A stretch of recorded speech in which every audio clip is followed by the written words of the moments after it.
हाँ जी, तो आज हम करने वाले हैं सेंसस और सैम्पलिंग मेथड में एक कंपेरेटिव लुक्स, या कह सकते हो दोनों के बीच में क्या डिफरेंस है। आज हम इस मेथड से इस लेक्चर में हम करने वाले हैं। सबसे पहले है census and sampling method. Some of the principal difference between the census and sampling methods are as under. कुछ प्रिंसिपल डिफरेंस होते हैं सेंसस मेथड में और सैम्पलिंग मेथड में, जो नीचे दिखाए गए हैं। सबसे पहले होता है कवरेज। कवरेज में हम कह सकते हैं in the census techniques an investigator collect information related to all the item in the population. तो हम कह सकते हैं कि जो सेंसस टेक्निक होती है, इसमें जो इन्वेस्टिगेटर होते हैं वो इंफॉर्मेशन कलेक्ट करते हैं पॉपुलेशन की सारी आइटम में से। And the sampling methods on the other hand only some of the item which represent the population are covered for an investigation. और जो सैम्पलिंग मेथड होता है उसमें वो क्या करते हैं, सिर्फ कुछ ही आइटम को वो सिलेक्ट करते हैं जो आइटम पूरी पॉपुलेशन को क्या करती है, रिप्रेजेंट करती है। तो आप कह सकते हैं कि कवरेज के अंदर जो आपका सेंसस मेथड है, कवरेज के अंदर जो आपका सेंसस मेथड है वो क्या करता है, लार्ज कवरेज रखता है, मतलब लार्ज डाटा को अपने स्टडी में इंक्लूड करता है, अपनी इंफॉर्मेशन कलेक्शंस में इंक्लूड करता है। जबकि जो सैम्पल मेथड होता है वो स्मॉल डाटा को अपनी इंफॉर्मेशन को कलेक्ट करने के लिए यूज करता है। तो कवरेज जो सैम्पल मेथड इसकी कवरेज स्मॉल है, और जो सेंसस मेथड है उसकी कवरेज क्या है, लार्ज है। तो सेकंड हम करते हैं सुटेबिलिटी। कहाँ पर कौन सा मेथड सुटेबल है, जब आपका जो इन्वेस्टिगेशन एरिया है, एरिया ऑफ इन्वेस्टिगेशन आपका स्मॉल है। जब आपका जो एरिया ऑफ इन्वेस्टिगेशन स्मॉल है, आप हमेशा सेंसस मेथड को यूज़ करेंगे। अगर इन द अदर हैंड्स, अगर आपका एरिया ऑफ इन्वेस्टिगेशन क्या है, लार्ज है, वहाँ पर आप हमेशा सैम्पल मेथड यूज करेंगे। तो हम कह सकते हैं सुटेबल लार्ज एरिया के लिए सेंसस मेथड सुटेबल है, और स्मॉल एरिया के लिए सैम्पलिंग मेथड सुटेबल है। Next, accuracy. in the generally a greater degree of accuracy in the results based on the census method than the sample method। अगर आपका जो डाटा है, आपकी जो इंफॉर्मेशन है, आपको जो डाटा कलेक्ट करना है, उसमें आपका जो रिजल्ट आएगा उसमें आपको कितनी परसेंट एक्यूरेसी चाहिए। अगर 100% एक्यूरेसी चाहिए तो आप कह सकते हो कि आप सेंसस मेथड को यूज़ करेंगे। ठीक है जी। और अगर आपको, क्योंकि ये ऐसा क्यों है, अगर सेंसस मेथड हम क्यों, मतलब जो रिजल्ट्स होते हैं सेंसस मेथड के वो 100% एक्यूरेट रहते हैं, because the census method each and every item of the population is studies. तो यहाँ पर हम क्या करते हैं, जो स्टडी करते हैं ईच और एवरी आइटम्स की पॉपुलेशन की। As against it there is less accurate and reliable in the sampling method because it is study only few item of the population.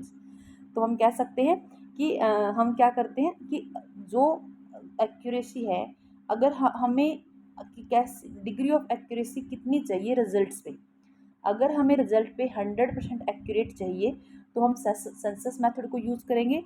क्योंकि सेंसस मेथड क्या होता है, बहुत ज़्यादा एक्यूरेट रहता है, क्योंकि यहाँ पर जब हम डाटा कलेक्ट करते हैं वहाँ पर पॉपुलेशन की हर एक आइटम, हर एक ईच एंड एवरी आइटम को हम क्या करते हैं, स्टडी करते हैं। एज कंपैरिजन जो सैम्पल मेथड होता है उसमें हम सभी की स्टडी नहीं करते, बल्कि कुछ को ही क्या करते हैं, सेलेक्ट करते हैं स्टडी के लिए। तो हम कह सकते हैं 100% एक्यूरेसी चाहिए तो सेंसस मेथड, अगर इससे कम चाहिए तो सैम्पल मेथड से हम उसको कर सकते हैं। नेक्स्ट आता है कॉस्ट।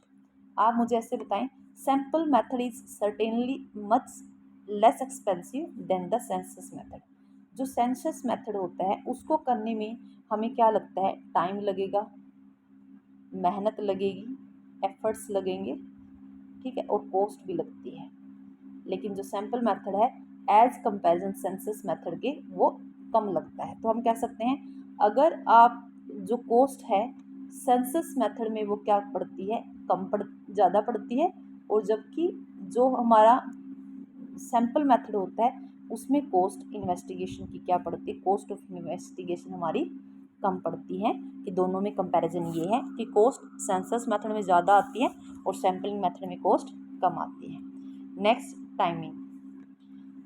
सैम्पल मेथड में लेस टाइम कंज्यूम होता है as comparison census method. Census method में हम क्या करते हैं, ईच एंड एवरी यूनिट की हम स्टडी करते हैं। तो मुझे ऐसे बताएं, अगर हमारी पॉपुलेशन 1 लाख है तो 1 लाख लोगों से हमें डाटा इकट्ठा करना है, उनसे मिलना है, उनसे क्वेश्चनिंग करनी है, और हमारे पास 1 लाख डाटा है, 1 लाख लोग हैं और हमारे पास 1000 का सैंपल है। तो मुझे वैसे बताएं, 1 लाख लोगों से डाटा कलेक्ट करने में टाइम लगेगा, ये 1000 लोगों से डाटा कलेक्ट करने में टाइम लगेगा।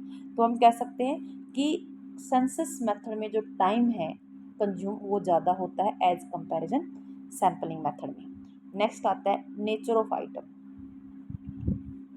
अगर आपकी जो पॉपुलेशन है वो डिफरेंट करेक्टरिस्टिक्स के बेस पे हैं, आपकी जो पॉपुलेशन के अंदर जो आइटम्स हैं वो अलग अलग करेक्टरिस्टिक्स के बेस पे है, तो हमेशा ही सेंसस मेथड वहाँ पर यूज़ किया जाता है। अगर आपकी जो पॉपुलेशन है या नेचर ऑफ आइटम्स है, नेचर ऑफ आइटम का मतलब क्या है, मान लो जैसे मैं शुगर मिल पे स्टडी कर रही हूँ, ठीक है, तो शुगर मिल पे स्टडी करूँगी तो वो मेरी शुगर मिल क्या पॉपुलेशन है, और जैसे हरियाणा में 12 शुगर मिल है मान लो, तो 12 क्या है आइटम्स है, इन 12 की 12 आइटम्स को मिला के पॉपुलेशंस बनती है, ठीक है। तो हम कह सकते हैं कि नेचर ऑफ पॉपुलेशन कैसा है, अगर जो नेचर ऑफ आइटम्स हैं वो आपकी उनकी करेक्टरिस्टिक्स क्या है, डिफरेंट है, तो आप सेंसस मेथड यूज़ करेंगे। अगर आपकी nature of item similar nature की है तो आप सैंपल मेथड यूज़ करेंगे। नेक्स्ट और लास्ट आता है वेरिफिकेशंस। मुझे ऐसे बताएं कि जब भी हमें कोई भी वेरिफिकेशन करनी होती है, जो भी इंफॉर्मेशन हमने ऑब्टेन की है थ्रू सेंसस मेथड से अगर हमें कोई भी इंफॉर्मेशन ऑब्टेन की है तो उसको वेरीफाई करना जनरली पॉसिबल नहीं होता, क्योंकि बहुत ज़्यादा टाइम, बहुत ज़्यादा कॉस्ट, बहुत ज़्यादा एक्सपेंसेस हमने इनके ऊपर लगाए होते हैं। जबकि अगर कोई इंफॉर्मेशन हमने सैम्पल मेथड से ली है तो इसको ईजिली वेरीफाई हम कर सकते हैं। मान लो हमने क्या किया कि हमारे पास पॉपुलेशन 100 थी, 10 लोगों से हमने सैंपल लेने, 9 लोगों से इन्फॉर्मेशन हमें समझ में आ गई, एक पर्सन से जब हमने इन्फॉर्मेशन ली उसमें कुछ डाउट है तो हम दोबारा उस पर्सन के पास जाके उसको वेरीफाई कर सकते हैं। लेकिन सेंसस मेथड में क्या है कि हम 100 के 100 लोगों से इन्फॉर्मेशन लेते हैं, तो वहाँ पर पॉसिबल नहीं हो पाता। मतलब यहाँ पर हम कह सकते हैं कि दोबारा से उतने लोगों से कांटेक्ट करना, वेरिफिकेशन करना वो इतना इजी नहीं है। तो हम कह सकते हैं जब वेरिफिकेशन हमें करनी हो तो हम सेंसस मेथड यूज़ नहीं करते, जहाँ पर हम सैम्पलिंग मेथड यूज़ करते हैं। हम कह सकते हैं कि सेंसस मेथड में वेरिफिकेशन नहीं की जाती, जबकि सैम्पल मेथड में वेरिफिकेशंस को ईजिली तरीके से हम कर सकते हैं। तो ये कुछ डिफरेंस थे जो इसमें है, सेंसस और सैम्पलिंग मेथड में है। अगर पहले की बात, फर्स्ट पॉइंट क्या था, कवरेज। हमने कहा कि अगर हमारा जो इंफॉर्मेशन को जो लार्ज कवरेज अगर करना है, हम कहेंगे कि जो सेंसस मेथड है वो पॉपुलेशंस को सारी को कवर करता है, सेंसस मेथड लार्ज कवरेज देता है, जबकि जो सैंपल मेथड है वो स्मॉल कवरेज देता है, ठीक है। अगर आपका एरिया ऑफ इन्वेस्टिगेशन अगर लार्ज है तो वहाँ पर आप क्या करते हो, सैंपल मेथड यूज़ करते हैं। अगर आपका एरिया ऑफ इन्वेस्टिगेशन स्मॉल है वहाँ पर आप सेंसस मेथड आपके लिए सुटेबल रहता है। एक्यूरेसी, अगर आपको एक्यूरेट डाटा चाहिए, एक्यूरेट रिजल्ट चाहिए, 100% एक्यूरेसी चाहिए तो सेंसस मेथड यूज़ करते हैं, अदरवाइज आप सैंपल मेथड यूज़ करते हैं। आपकी जो कॉस्ट है सैंपल मेथड में वो कम पड़ती है एज कंपैरिजन सेंसस मेथड में। टाइम कंज्यूमिंग सैंपल मेथड में कम लगता है, सेंसस मेथड में ज़्यादा लगता है। नेचर ऑफ आइटम अगर सिमिलर नेचर की होती है तो सैम्पलिंग यूज़ किया जाएगा, अगर डिफरेंट कैरेक्टरिस्टिक्स की होती है तो वहाँ पर सेंसस मेथड ही यूज़ किया जा सकता है। वेरिफिकेशन अगर हमें करनी है तो सेंसस मेथड में वेरिफिकेशन पॉसिबल नहीं है, जबकि जो सैम्पलिंग मेथड है उसमें वेरिफिकेशन हम फैक्ट्स को लेके और इंफॉर्मेशन को लेके कर सकते हैं। Thank you so much.